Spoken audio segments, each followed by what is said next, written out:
Hello, my wonderful ASMR people. Jason, back again with another video.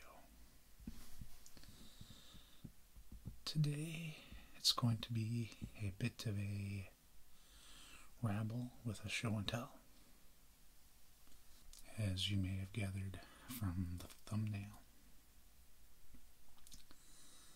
Like many people, I am saving for retirement while I'm young and can still work. And like many, I have standard investments in stocks and bonds and whatnot. But I also invest some money into precious metals, specifically gold and silver.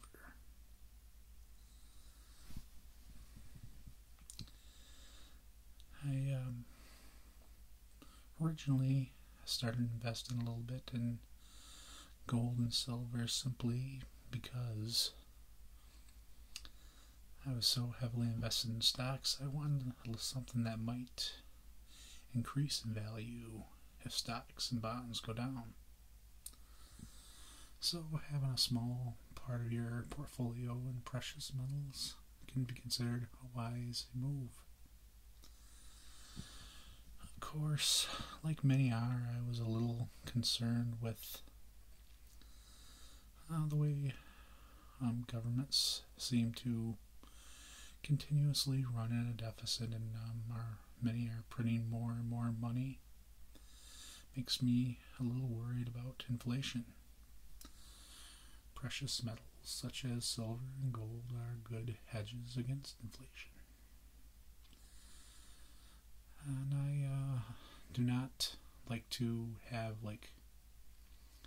gold contracts or silver contracts like some investors do. I like to actually hold the physical metal. So I thought it'd be kind of cool to show it off to you guys today. A little bit of a storyline was as I've said maybe in another video or two, when I get into something, I kind of get passionate into it. And when I was slowly building my stack of precious metals, I got into watching these unboxing videos and financial commentators and whatnot making videos about precious metals. So I started to hit a live stream here and there, left a few comments, and before you know it, I've gotten to know some of these people that are in what is affectionately called the stacking community. So I promised a few of them that one of these days I would make a ASMR slash precious metal stacking video. So here it is. Now, as I said, I have accumulated both gold and silver. But today I'm just going to show off my gold, because that's the one that everyone likes to see, and it's the one precious metal that when you hold it in your hands you feel sort of wealthy, even if it's a small amount. So I'm going to give you a close-up view of the coins I have.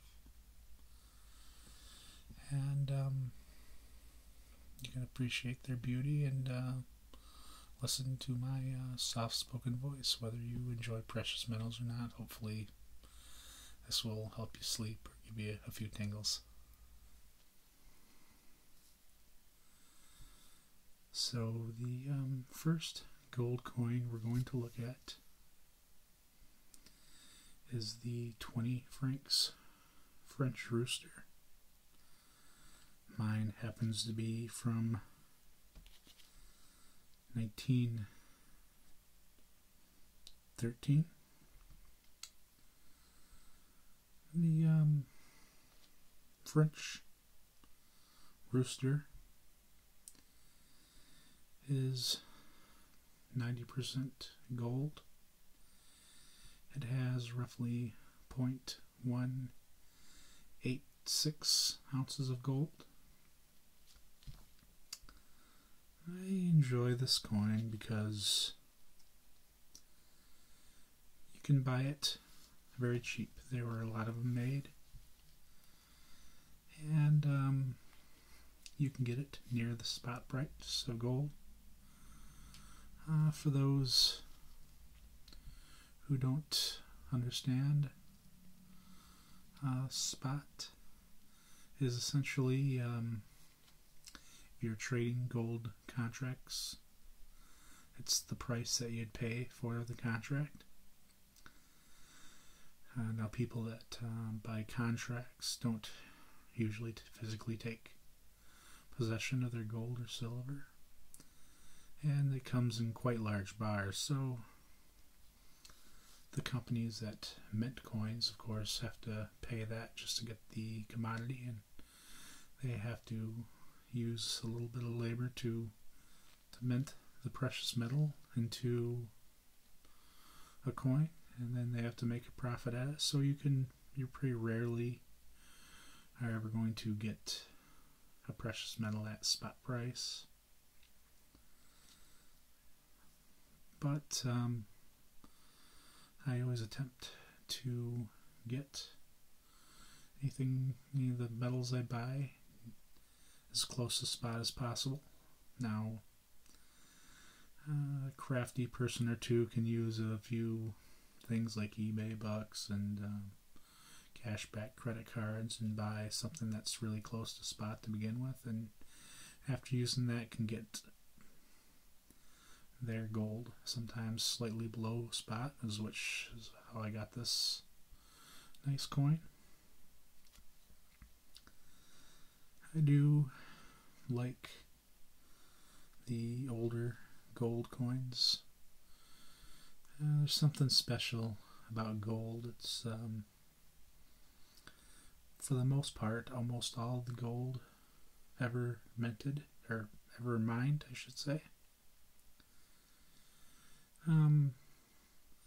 is still available, still out in the world, because it's not consumed too much, and it's melted down and remade into things. So this 1913 coin may have been gold that came into Spain from Central America on galleons. It could have been an old Byzantine coin before it was minted into this, or a Roman coin.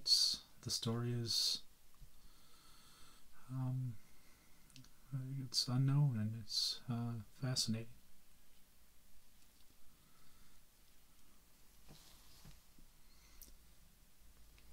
It does have a little lettering on the edge, pretty hard to see, but I don't know French. Well, I mean, I know a little, but quite honestly I have a hard time reading this, so it'll be a mystery.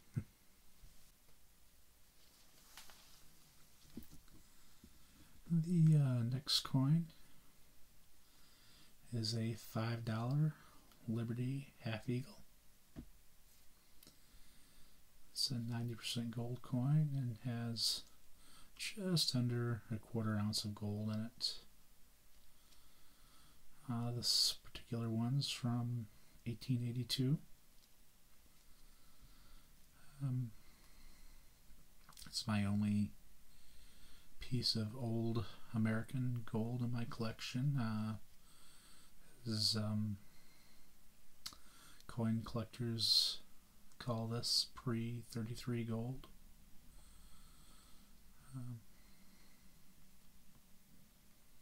It's a nice coin. It's a beautiful coin. Often some of this American gold has a premium, but only if it's in brilliant uncirculated condition, which this is not. It does not have much wear, but it's not in BU condition, as coin collectors call it.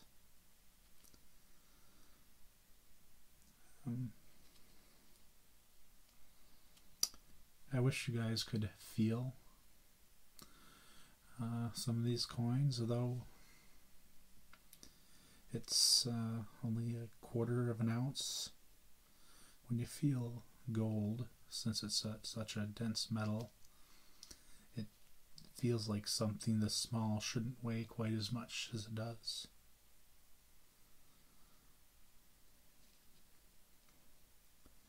The reason they meant coins out of 90% gold rather than 100, unless it's a modern bullion coin, is gold is a soft metal, so it would be pretty easy to bend it when it's 100% fine gold.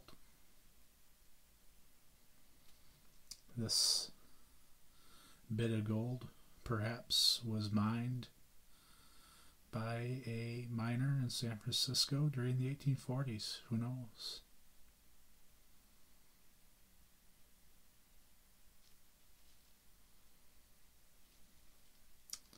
It has a reed edge. So let's move on to our next piece. My next piece is a British sovereign. Again, this is a little over 90% gold and weighs slightly less than a quarter of an ounce. British sovereigns have been minted since the early 1800s. Back then, they were made to be a trade unit that was equal to 1 British pound. Of course, today you'd have to pay something like in the 200s and 200 and some British pounds to get a piece like this. Of course, that's one reason people hold precious metals, is because they're a guard against inflation. This particular one's a 1910, by the way. I also have a 1918. I like these British sovereigns because, again, you can get them very close to the spot price of gold.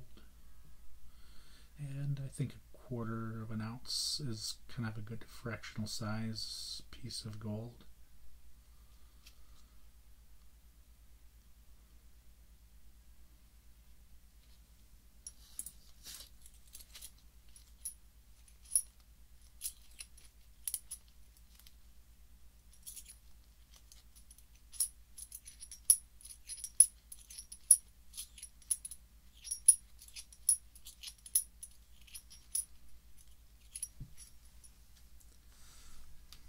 As I said, these have been made for pretty much 200 years. This is 1966 with the young Queen Elizabeth on them. They were minted in not just the United Kingdom, but many former British colonies such as Canada, Australia, and South Africa.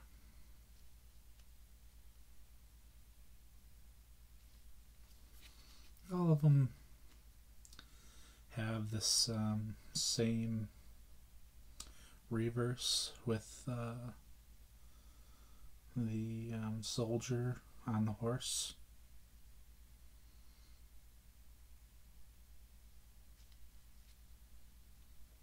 A reeded edge.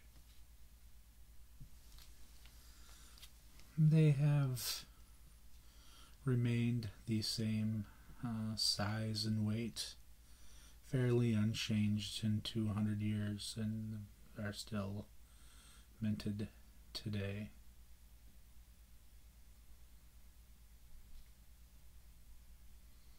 And of course, with the long reign of Queen Elizabeth, the person on the obverse has not changed, has just aged.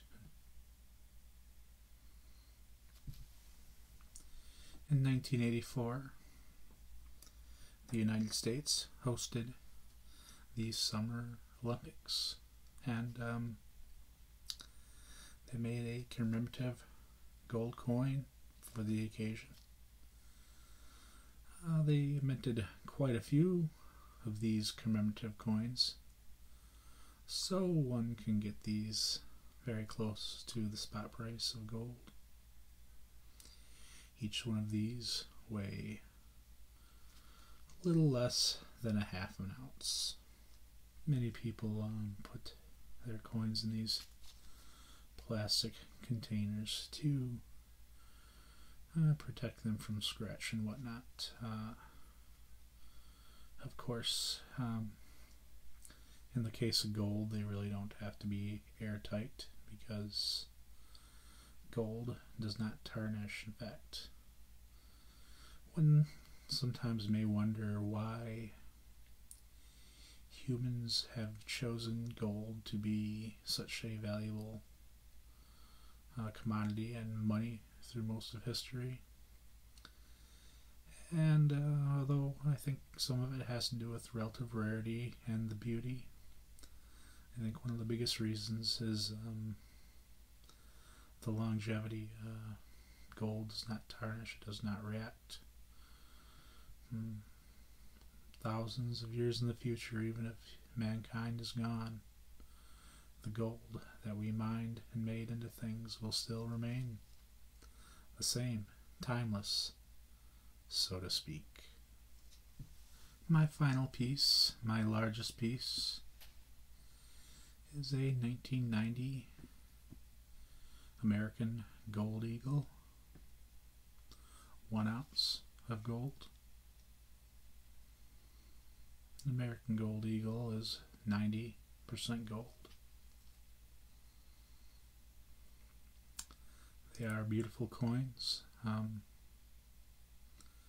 Now, American Gold Eagles often have one of the higher premiums one would have to pay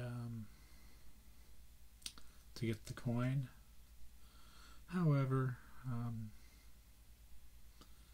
many people, like I say, has found ways to get beautiful coins like this for pretty close to spot price.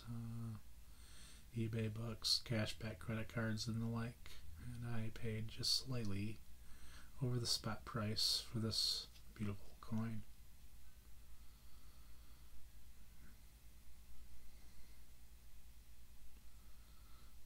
Although I do appreciate the beauty of these coins, I do not consider myself a collector. This is simply an investment in a precious metal, and if I get some enjoyment out of looking at such beautiful coins, well, that's just a side bonus. This is part of my retirement plan, and maybe a bit of a safety net in case financial troubles are down the road. Gold is one of the most liquid assets in the world. With Bitcoin and the like, some question the need for gold, but gold has a track record of thousands of years. Central banks hold gold. I don't think it's going anywhere. So I hope you enjoyed looking at these beautiful coins. I do have some silver as well, and if you guys would like to take a closer look at my silver collection, let me know in the comments below, and perhaps I could make a little show and tell with my silver. Thank you for watching.